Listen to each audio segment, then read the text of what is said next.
Hello বন্ধুরা, জয় গুরু দাস কিচেনের নতুন আরেকটি ব্লগে তোমাদেরকে স্বাগত। আমি আজকে বানাবো কচু আলু দিয়ে মাছের ঝোল। তো এগুলো হচ্ছে লোকাল মাছের ঝোল বানাবো আমি আজকে। তো মাছের ঝোল বানানোর জন্য এদিকে কচু আলু কেটে আমি সেদ্ধ বসিয়ে দিয়েছি। তার এদিকে ইন্ডাকশানে কড়াইটা বসিয়ে কড়াইয়ে তেল দিয়ে আমি সম্বাসটা দিয়ে দিচ্ছি। সম্বাসে পেঁয়াজ দিয়ে পেঁয়াজটা ভালো করে ভেজে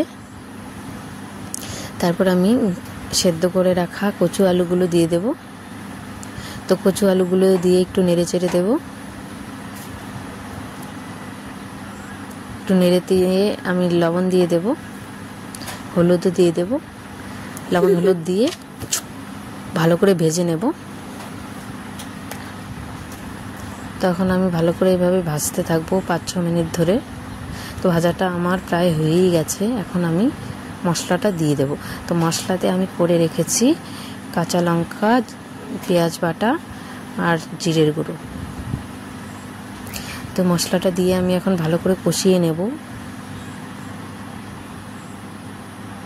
তো এভাবেই আমি 2-3 মিনিট কষাতে থাকবো।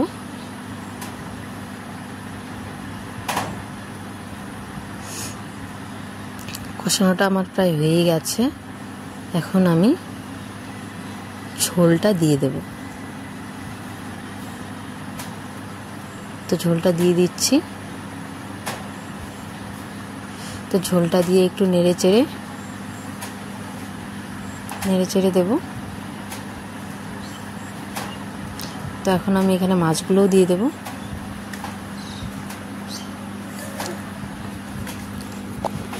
মাছগুলো দিয়ে আমি একটু নেড়ে চেড়ে ফোটার জন্য অপেক্ষা করব।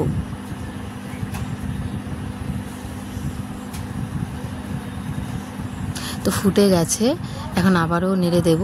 তো এইভাবেই নেড়ে নেড়ে আমি আরও 3-4 মিনিট জাল করে নেব।